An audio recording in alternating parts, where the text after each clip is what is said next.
Unit 5 numerical analysis का या first paper numerical analysis part 1। इसमें हम लीनियर इक्वेशन को सॉल्व करना सीखेंगे। लीनियर इक्वेशन को सॉल्व करने की दो मेथड होती है, एक तो डायरेक्ट मेथड और फिर होती है इटरेटिव मेथड। तो जो डायरेक्ट मेथड है प्रत्यक्ष विधि, उससे उन विधि से सॉल्व करने के लिए जो चार मेथड हैं उसमें है पहला Gauss elimination method, Gauss Jordan method, LU decomposition method, मतलब हिंदी में बोलेंगे तो एलयू वियोजन मेथड, इसका दूसरा नाम फैक्टराइजेशन मेथड भी होती है। फिर है चोलिस्की डिकम्पोजिशन मेथड। तो ये चार जो विधि है वो किसकी हैं? प्रत्यक्ष विधि, डायरेक्ट मेथड के कभी कभी नाम भी पूछे जाते हैं शॉर्ट क्वेश्चन में। तो डायरेक्ट मेथड से सॉल्व करना, लीनियर इक्वेशन को डायरेक्ट मेथड से सॉल्व करना। यहाँ जो 5th यूनिट में जो लीनियर इक्वेशंस है, मतलब आपको जो लीनियर इक्वेशन का एक सिस्टम दिया होगा, सिस्टम मतलब निकाय, मतलब यहाँ हमें 3-4 इक्वेशन दी होंगी एक्स वाई जेड या x1 x2 x3 इनके फॉर्म में, अननोन दिए रहेंगे। तो उनमें हम उन साइमल्टेनियस इक्वेशन जो लीनियर इक्वेशन है उन्हें हमें सॉल्व करना पड़ेगा। ठीक है, तो जो लीनियर इक्वेशन को सॉल्व करने की जो विधि है वो है पहले Gauss elimination method, Gauss Jordan method, LU decomposition method and Cholesky decomposition method. इसमें चोलिस्की या एलयू डिकम्पोजिशन मोस्ट टाइम पे चोलिस्की मेथड आती है। फिर है लीनियर इक्वेशन को सॉल्व करने की इटरेटिव मेथड, पुनरावृत्ति विधि। इनके अंदर दो विधियां हैं, Jacobi iterative method and Gauss Seidel iterative method, जिसमें कि जेकोबी इटरेटिव मेथड आती है। तो जो यूनिट 5th में आपको डायरेक्ट मेथड से सॉल्व करना और इटरेटिव मेथड से लीनियर इक्वेशन को सॉल्व करना, यह रहता है।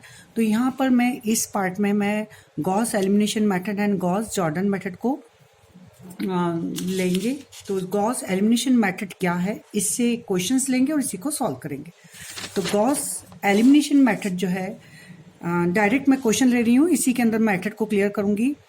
Apply Gauss elimination method solve the equation. दिए गए समीकरण को गॉस एलिमिनेशन विधि से हल कीजिए।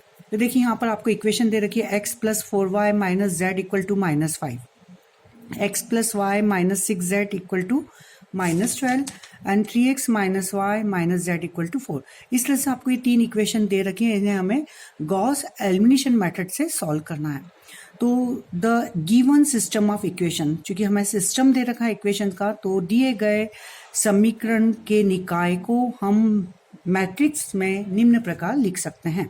The given system of equation can be expressed in matrix form. किस तरह से लिखेंगे?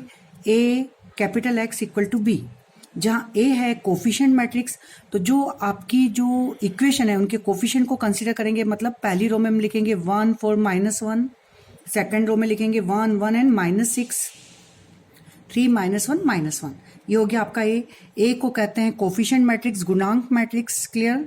X means solution of matrix. तो यहाँ जो हमारे अननोन्स है एक्स वाई जेड, उसको हम कॉलम में लिख दिए जाते हैं X Y Z. And B means solution matrix, समी मैट्रिक्स का हल। तो इसमें जो इक्वेशन के जो सॉल्यूशन है वो उनको लिखा जाता है कॉलम मैट्रिक्स में। तो b = है -5 -12 एंड 4, कॉलम में लिख देंगे। तो ax = b, a है यहाँ coefficient matrix, x unknown solution matrix and b solution matrix, x क्या है हमारा अननोन, जिसका कि हमें हल निकालना है। अगर यहाँ पर बाय द वे कोफिशिएंट हमें जो वेरिएबल है x1 x2 x3 है, तो यहाँ पर अननोन में x1 x2 x3 आ जाएगा। तो अब यहाँ पर हम ए बी लेकर चलेंगे। हम ए, इसको कहते हैं हम एग्यूमेंटेड मैट्रिक्स, संवर्धित मैट्रिक्स। तो ए एंड सॉल्यूशन जो आपकी मैट्रिक्स है उसको हम लिख देंगे। तो ए मीन्स कोफिशिएंट मैट्रिक्स को लिख दिया 4, यहाँ पर ये दो इस तरह से वो बना देंगे हम। इधर पूरी इक्वेशन 1 1 4 -1 जो सॉल्यूशन है वो लिखा, तो इस तरह से लिखेंगे। अब इस मेथड में करना क्या है, इसमें हमें इसको एक ट्रायंगुलर मैट्रिक्स के फॉर्म में लाना है। मतलब चूंकि यहाँ पर पहला एलिमेंट्स 1 है तो बहुत अच्छी बात है, नहीं तो यहाँ हम 1 लाते हैं। 1 कैसे लाएंगे उसको भी मैं वीडियो में बता दूंगी। पहले तो यदि सपोज यहाँ पर 3 और यहाँ 1 है तो आप रो को चेंज करके 1 ला सकते हैं, अगर किसी भी रो में हमें 1 दिख रहा है। और कभी कभी वाई दी हुई यहाँ पर है 2 4 6, तो सब 2 के मल्टीपल हैं तो हमें 1 बनाने की जरूरत नहीं। मतलब यहाँ पर first row and first column, ये जो एलिमेंट्स इसको हम 1 बनाते हैं। और 1 कब नहीं बनाएंगे? यदि हमारे जो ये नंबर्स हैं वो किसी के मल्टीपल हैं। तो हमें जैसे 2 4 6 3 6 ऐसा है तो 3 के मल्टीपल है तो यहाँ हम 1 नहीं बनाएंगे। तो जिसके भी मल्टीपल है उसको हम फर्स्ट रो में लेकर आ जाएंगे। तो यहाँ चूंकि 1 है तो यहाँ पर हमने पहले 1 बनाया। अब इसकी हेल्प से इसको भी 0 बनाऊंगी मैं, इसको भी 0 बनाऊंगी। ठीक है, सेकेंड रो का first element 0 and third row का फर्स्ट एलिमेंट इसको भी 0 बनाएंगे। तो यहाँ देखिए इसको क्या करने से 0 हो जाएगा, इसमें -1 का गुणा करके इसमें मैं ऐड करूंगी तो ये 0 हो जाएगा। तो और इधर ये कैसे 0 होगा, -3 का गुणा करके हम इसमें जोड़ेंगे तो ये 0 हो जाएगा। तो कौन सी इसमें हम फर्स्ट रो को यूज करेंगे, R1 को यूज करना है। चेंज किस में करेंगे हम, R2 और R3 में। ठीक है, तो R2 और R3 में यहाँ पर एलिमेंट्स को पहले स्टेप मेरी रहेगी इसको 1 बनाना और इसके नीचे 0 0 बनाना। क्लियर। तो जिस रो में हम चेंज करेंगे R2 और R3 में, तो R2 चेंज, जिस रो में हम चेंज कर रहे हैं उसको आप वापस वैसा ही लिख दीजिए। लिखने का तरीका ध्यान दीजिए, R2 चेंज R2, जिस रो में हम चेंज चाह रहे हैं उसको वैसा का वैसा लिखेंगे। प्लस अब किसको यूज करना है, हमें फर्स्ट रो को यूज करना है। तो R2 change R2 plus R1, R1 में किसका गुणा करा हमने, -1 का, तो यहाँ लिखेंगे -1 R1। ठीक है, अब R3 में क्या चेंज कर रहे हैं, इसमें चेंज करना है। तो R3 change R3 plus R3 में R1 को ही यूज करना है। R1 में किसका गुणा कर रहे हैं हम, -3 का, तो -3 R1। तो अब पूरी रो में हम चेंज करेंगे तो किस तरह से लिखेंगे, R2 change R2 plus -1 R1। तो R1 में -1 का गुणा करिए और R2 में जोड़ते जाइए, कॉरस्पॉन्डिंग एलिमेंट्स में जोड़ते जाना है। तो -1 प्लस 1 0, -4 प्लस 1 -3, -1 का मल्टीप्लाई करिए, -1 इंटू -1 1, 1 -6 -5, -1 का मल्टीप्लाई करेंगे तो 5, -5 इंटू -1 मतलब 5, 5 प्लस -12 मतलब -7। ये हमारी R2 जो रो है पंक्ति वो इस तरह से चेंज हो जाएगी।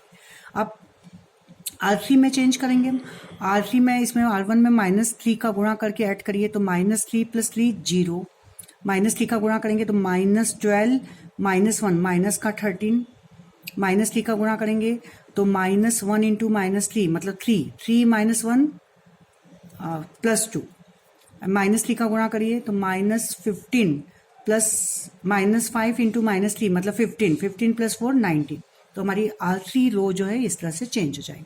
तो पहली स्टेप इसको 1 बनाया और यहाँ 0 0 लाए। 1 कब नहीं बनाना, यदि मल्टीपल हैं किसी के तो 1 बनाने की हमें जरूरत नहीं रहती है। अब ठीक है, यहाँ पर ये आ गया आपका। अब इसकी अब डायगोनल एलिमेंट्स, चूंकि मैं ट्रायंगुलर मैट्रिक्स बना रहा हूँ ना, डायगोनल एलिमेंट्स के नीचे के सब 0 बनाने। अब यहाँ पर इसको मैं 1 बनाऊंगी। पहली पंक्ति का 1 बनाया उसके नीचे 0। अब सेकंड पंक्ति का जो सेकंड एलिमेंट्स है डायगोनल विकर्ण अवयव, इसको 1 बनाएंगे।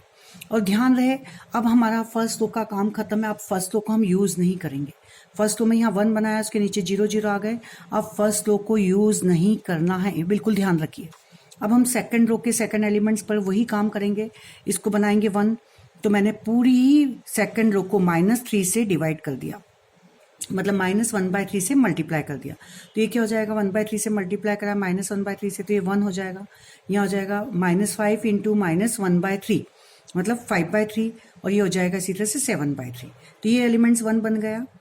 फर्स्ट रो का फर्स्ट एलिमेंट्स 1 बनाया, इसके नीचे 0। अब यहाँ पर 1 बनाएंगे, उसके नीचे की 0 करेंगे। ये हमारी मैथड रहेगी। अब यहाँ पर ये 1 बन गया है। 1 मेरी जो R2 चेंज लिखेंगे -1/3 R2, R2 में ही मैंने -1/3 का मल्टीप्लाई कर दिया, ये 1 बन गया। क्लियर। अब यहाँ जो ये 1 बन गया है, अब सेकेंड रो को ही यूज करेंगे। अब फर्स्ट रो को यूज नहीं करना है, ध्यान रख लीजिए। फर्स्ट रो का फर्स्ट एलिमेंट्स 1, उसके नीचे का 0 0 हो गया। फर्स्ट पंक्ति का काम खत्म, अब यूज नहीं करेंगे। सेकंड पंक्ति का सेकंड एलिमेंट्स 1 बन गया। अब इसके नीचे का 0 बनाएंगे। तो चूंकि यहाँ क्या है -13, अब आपको समझ में आ रहा होगा -13 सेकंड रो को ही यूज करना है। तो इसमें मैं 13 का मल्टीप्लाई करके ऐड करूंगी तो 0 हो जाएगा। कौन सी पंक्ति में हम चेंज चाह रहे हैं, इसमें थर्ड पंक्ति में। तो R3 चेंज, जिस पंक्ति में चेंज चाहते हैं उसको एज इट इज लिख दिया जाता है। R3 चेंज R3 प्लस, अब किसको यूज करना है, मैं R2 को, तो R2 लिख दिया। किसका गुणा करना है हम, 13 का, तो यहाँ 13 R2 लिख दिया। ठीक है, जिसको यूज करना है उसको यहाँ लिखते हैं, जिसमें चेंज करना है उसको एज इट इज लिखा जाता है। यूज किसको कर रहे हैं हम, R2, किसका गुणा कर रहे हैं हम इसमें, 13 का, तो 13 का गुणा करके इसको ऐड करेंगे तो क्या हो जाएगा हमारा यहाँ पर, देखिए यहाँ पर ये हो जाएगी हमारी पहली रो तो वही की वही रहेगी 1 4 -1 -5, फिर क्या हो जाएगा 0 1 5/3 7/3, सेकेंड रो को यूज़ कर रहे हैं, उसमें कोई चेंज नहीं कर रहे हैं हम, तो वो भी ऐसी रहेगी। अब इसमें 13 का गुणा करके इसमें ऐड करेंगे तो 13 - 13 0, 5/3 में 13 का गुणा करके 2 ऐड करिए तो क्या हो जाएगा 5/3 इंटू 13, तो 13 5 सा 65/3 प्लस 2, तो 65/3 प्लस 2, तो कितना हो जाएगा ये 65 प्लस 6/3 मतलब 71/3। इसी तरह से इसमें भी हमने किसका गुणा करा है 13 का, पूरी ही पंक्ति में करा है, तो इसमें भी 13 का गुणा करेंगे 13 7 सा 91, 91/3, ठीक है 91/3 प्लस 19, तो 91/3 प्लस 19 इसमें गुणा करके इसमें जोड़ेंगे, क्लियर, तो ये हो जाएगा आपका 148/3, क्योंकि 19 3 सा 51 और इसमें ऐड करेंगे तो ये 148 ये आ जाएगा।